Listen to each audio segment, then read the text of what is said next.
Welcome back to another video. My name is Dario, and in today's video we will be installing some fresh and brand new Corbeau seats in either my 2019 Shelby GT350 or my 2014 Mustang GT Track Pack. And if you follow any of my social media channels, I did put a little teaser out there. I did ask you guys to guess which car these are going to go into. There was a lot of mixed opinions, but today we obviously will reveal that. Before I do that, I will pull out the Shelby so we have a little bit more space.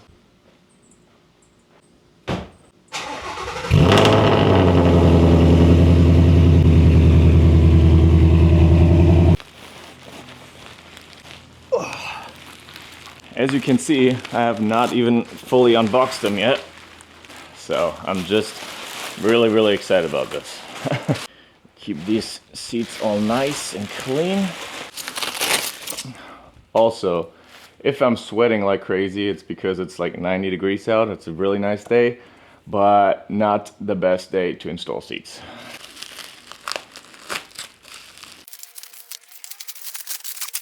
All right, I decided to move over here so you have a little bit of a better view and look at these seats. So, if you know Corbeau, you will probably recognize these because these are the RRX. And obviously, all black, just a Corbeau in a white accent. And this is the first look. I absolutely love these seats. I think they look really sporty. Obviously, there's just a few little imperfections just from packaging. So that should just relax after a couple hours or so. But from the first look, the quality looks really top notch. The stitching looks phenomenal. And I mean, the bolstering feels really good. I honestly can't wait to sit in these. Actually, it's not like you need them mounted in a car to sit in them. So,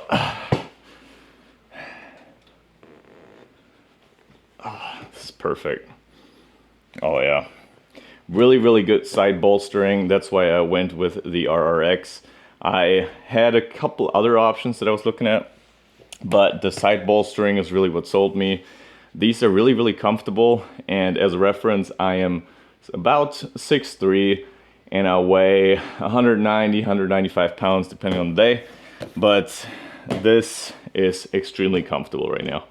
We'll see how they fit in the car, because that's what really matters. But obviously, before we can install the seats, we need to pick a vehicle that they will go into. And it is going to be not the 2014 GT, but the Shelby GT350. And a lot of you guys are probably now wondering, Dario, why are you switching from Browns to Corbeaus? And it's a very valid question, because I really liked the Browns. And there was two main reasons on why I changed my mind.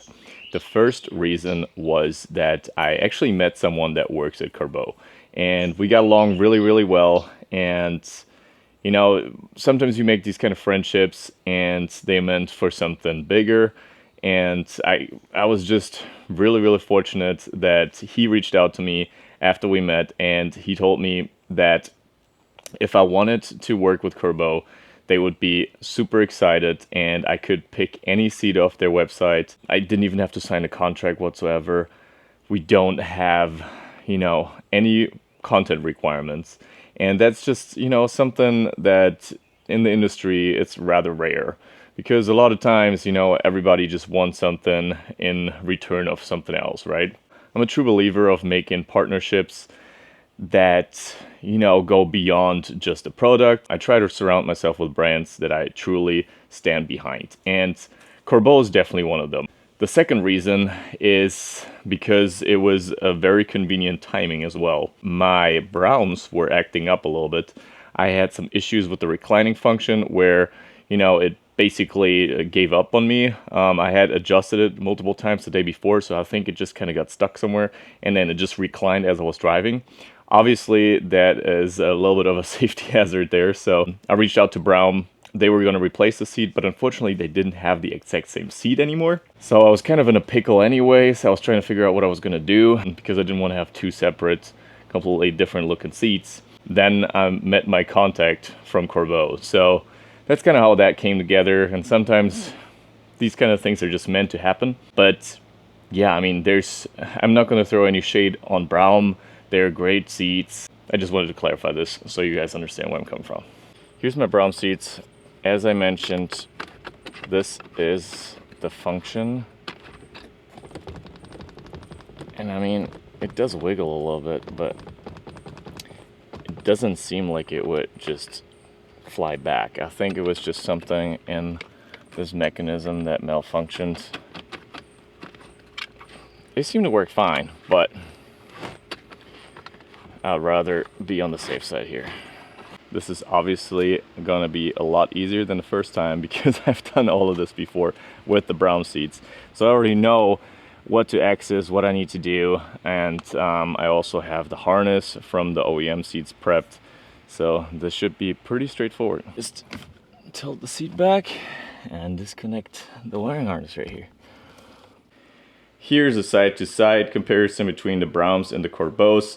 Obviously we got some red accent with the red stitching here and here, compared to the Corbeaus being a little bit more minimalistic, which I was really going for with these. Again, these are the RRX. I opted these in all black with the white stitching. I prefer this over something that's a little bit too loud. I did like the red stitching on the Braums, but after having these for a couple of years, I just wanted something very simple in the 350. So that's what we went with. Obviously, we got the design, the differences in the design. We got the diamond stitching here and the holes right here. Maybe they will breathe a little bit better because the Alcantara here obviously is not letting too much air through. Obviously, we have a little bit of a difference here for the harness routing with the brackets here. And it really comes down to personal preference. If I just put these next to each other, I do prefer the Corbeau looks, but you know, someone else might just say they like the Braums better. The difference in height right now is just because I still have the brackets on the Braums versus not having the brackets mounted on the Corbeaus. So that's what we got to do next. Got to mount the brackets on here and swap the harness over, and then we're ready to install them back on the 350. All right, I just placed the seat over my workbench right here, and now we can get to the brackets. This box right here, well, I guess it's two boxes, says driver's side, so this should be the correct seat for it. Just comparing this to the Braum installation, if I recall this right, I had to assemble the slider onto the frame, so this seems a little bit easier. Of course, it's my luck that I don't have the right size for my impact, so I will have to do this manually, but it seems to be that this is a 6.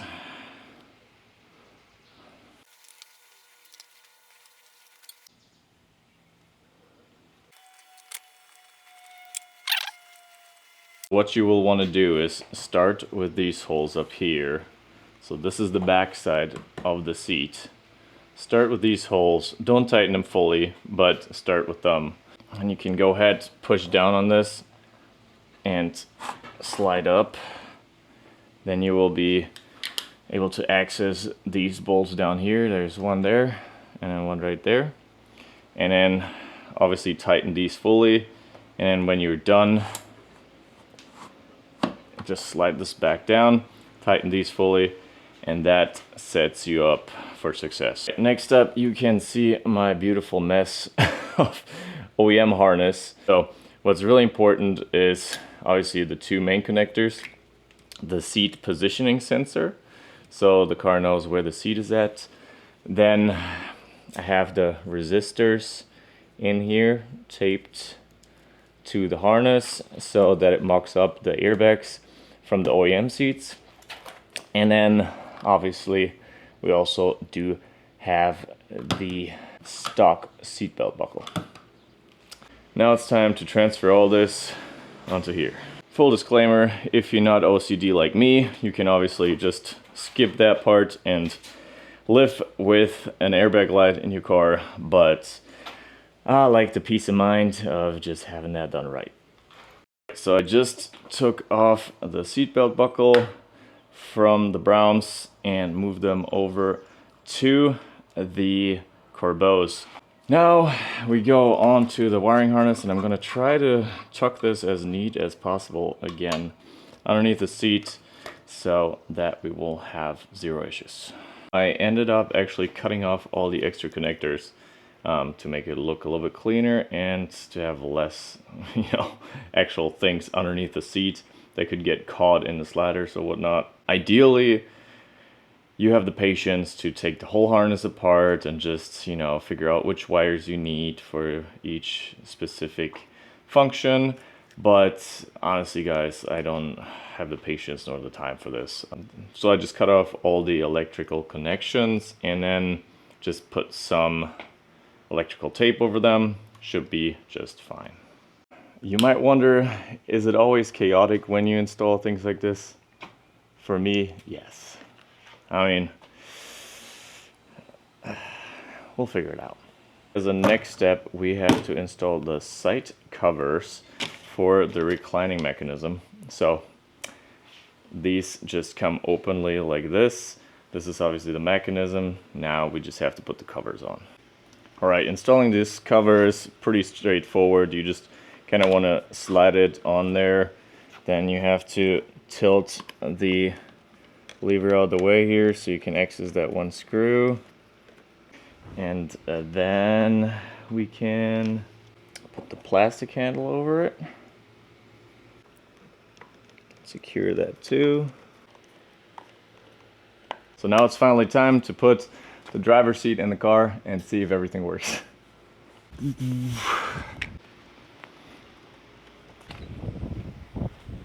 All right, we got the first seat in the car and I think it looks absolutely phenomenal. Just from a first look, I bolted obviously the seat down. I did the electrical connection. Everything seems to be functioning so far. I haven't turned the car on for airbag lights or whatnot, but we'll try this afterwards. And just make sure you always torque the seat bolts down. You want to make sure this is all safe because this is a safety relevant process at Ford as well. I think it's 35 foot-pounds, and now we can move to the passenger seat.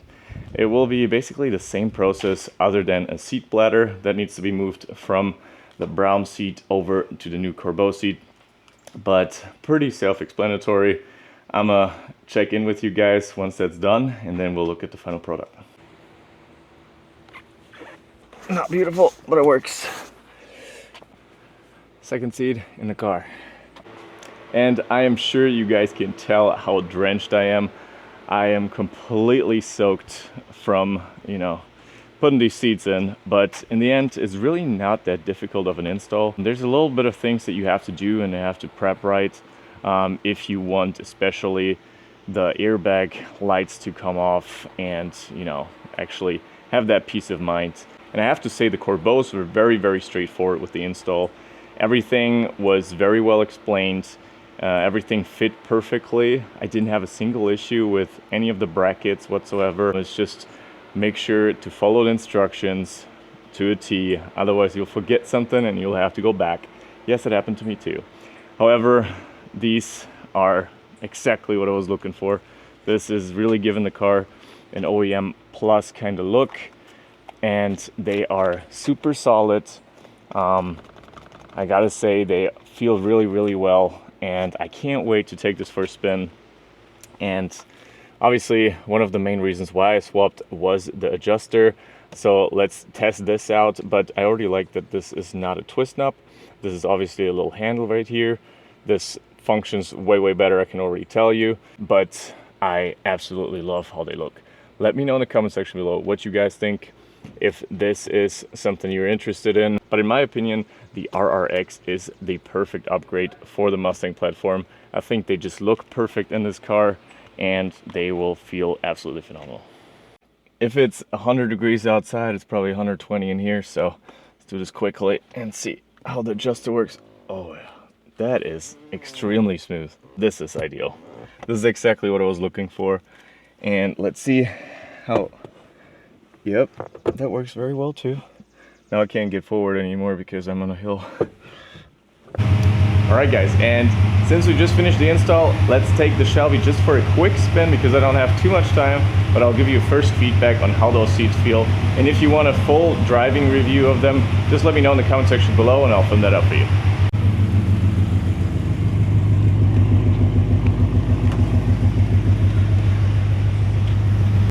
Alright guys, and right off the bat, you can feel that this is a really high quality seat. The RRX from Corbeau is very stable while being very comfortable at the same time. It's kind of hard to describe because obviously in a bucket seat you want something that is very sporty and that hugs you and that doesn't let you move much, and the seat does exactly that. The materials used are phenomenal. Their cushioning is just very, it's soft, but at the same time the material holds you in the seat. So when you start turning and doing things like that, you're not really moving much, and that's exactly what you want. I would say compared to the Browns, they would kind of hug me a little bit more around the back and waist. However, the Corbeau has a little bit more space, so if you are someone that might have a couple extra pounds on or you carry a lot of muscle, I think that is very nice because it's a little bit more comfortable. But at the same time, I'm not sliding past this.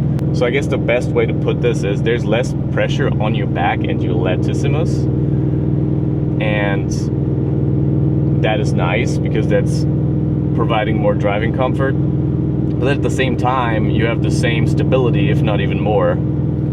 And I love on these RRXs, and that's also why I chose them, that the seat cushioning, where you actually sit on, the bottom part, also has side bolsters that are very comfortable and provides a lot of lateral support.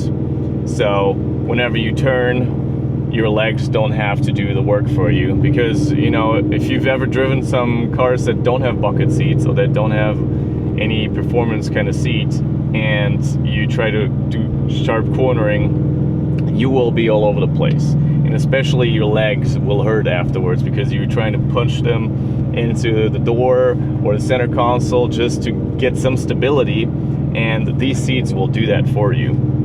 So overall, from this quick test drive, I'm very impressed. I'm super excited to take this car on some mountain roads and actually see what these seats can do in like a more sporty scenario.